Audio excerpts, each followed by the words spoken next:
Reject Nation, I just got out of watching Lee Cronin's The Mummy. And yeah, this is from Lee Cronin, the director of Evil Dead Rise, a movie I really enjoyed, now taking on a classic monster property. And I'll be honest, one of my first thoughts coming out of this movie is that in a lot of ways, it feels like he took a script for some weird, unused family trauma, supernatural horror movie, injected it with mummy mythology, and by the final stretch, it straight up starts feeling like an offshoot cousin of Evil Dead, which made me go, is this some unused script of Evil Dead? Who knows? Anyway, this time, the story of The Mummy focuses on a family whose little girl goes missing. She's kidnapped, and then 8 years later, she is found. But of course, she is not exactly how they remember her. And that part of the premise, I'll give the movie credit. On paper, it's actually really strong. It's a creepy as hell setup because it's not only a monster movie setup, it's a grief setup, it's a trauma setup, it's a family drama setup. It immediately gives you something emotional to latch onto before all the really gross demonic nightmare shit starts happening. Now,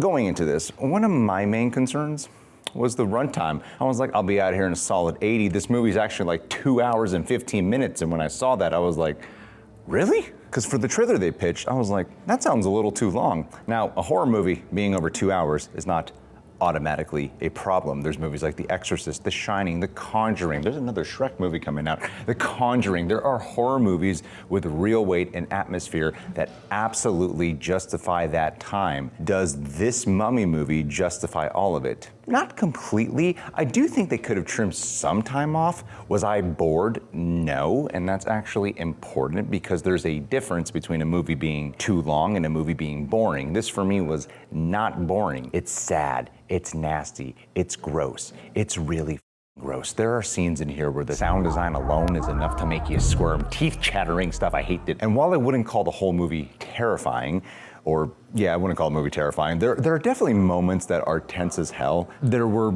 a few points where I was either like biting my jacket or quietly like talking shit out loud because I knew something awful was about to happen. But it really is a mixed bag, like it really is. The first act especially is kind of strange. It feels like the movie keeps starting over. The best way I can describe it is it feels like 25 minutes of material that plays like the cold open of a pilot episode before the title card would hit. Like setup, then another layer of context, then another emotional beat. I understood what it was trying to do. It wanted me to like know these people and get a bunch of extra context. It wanted to build up. It wanted me to feel the absence of the daughter before the plot really kicked in. And I respect the effort because one thing this movie actually does better than I expected is it makes the missing daughter matter. I did feel like I knew her enough before she vanished that once the movie jumps ahead 8 years and the family gets word that she's been found, I felt that. I felt the ache of that specific scene. I felt what it meant for them. And in those 8 years, the family hasn't just been frozen in time. They have a teenage son now, they have another young daughter, and there's this sadness hanging over all of them, but also this sense that they somehow awkwardly, painfully adjusted to life after this horrible thing happened. And that's where the movie, for the most part, had me. Because at that point I was like, okay, maybe this is gonna be a real family drama with horror. Maybe this is gonna be Lee Cronin bringing his gross out instincts into something that's more emotionally layered. And to be fair, that is what the movie is trying to do. But once the daughter comes back, the movie really just settles into this mode of, creepy child horror, gnarly close-ups, disgusting textures, sinister music, all these icky little details, and stylistically, that is very much in Cronin's wheelhouse, and I enjoy the aesthetics of that. You can absolutely feel his Evil Dead Rise fingerprints all over this thing. The close-ups, the sound, the way he lingers on bodily nastiness, the way he makes domestic spaces feel wrong, all of that works. Natalie Grace, who plays the daughter, is amazing, like straight up, she does a lot of heavy lifting here. There's something in her performance that is creepy, tragic, unsettling, weirdly magnetic. Every time she was on screen, I was locked in. The makeup is awesome on her. The issue is, the movie asks us to forgive a lot of the family's behavior because, yes, they missed her so much. I get that.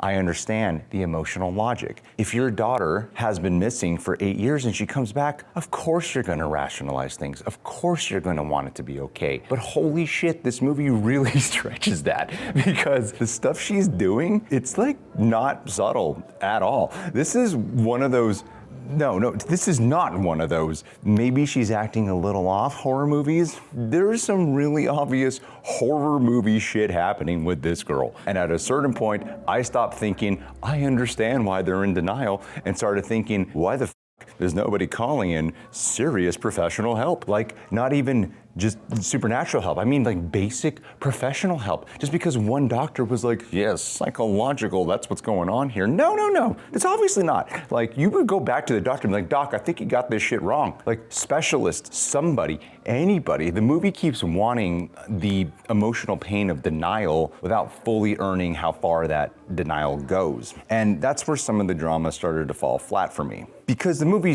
wants it to be an effective drama. The movie is like so serious, like it's aggressively serious. There's like occasional humor, mostly from the younger daughter, I would say. And I actually appreciated those moments because they gave the movie just a little bit of that oxygen, just a little bit of that self-awareness. And I'm not saying this movie needed to be some campy joke fest, not at all. I actually respected how committed the movie is to its misery and drama. But once it starts escalating and becoming more and more unhinged, and you got like obvious horror movie daughter here, turns into like an Evil Dead movie with some mummy flavoring, I think a tiny bit more self-awareness would have helped sell the journey, because that's really my thing with this movie. The horror often works better than the drama. To many, that's all that only matters. But the movie clearly wanted them to be a little bit more equitable and how like more equally powerful, I suppose. Like the husband character in this one, I thought he was fine. Like the performance felt like, to me, it was aiming for this more quiet, subtle pain. Yet I felt like it kind of lacked depth. Like if the family drama were stronger, the horror would land harder. Because by that point, it's not just gross intense, it's devastating. And I don't think the movie fully gets there when I really felt like they wanted it to. And there's also this mystery element. The mystery itself, while I wanted to know the answer, like when the movie starts revealing answers and connecting the dots, my reaction was never, oh shit, now I get it. It was more like, yeah, that's about the information I expected from a movie called The Mummy. Some of the scenes where they would deliver it were, again, like the word I keep using is effective, because like even though sometimes the information itself was cliche or expected, sometimes the execution of the scene would outweigh some of the more predictability of it.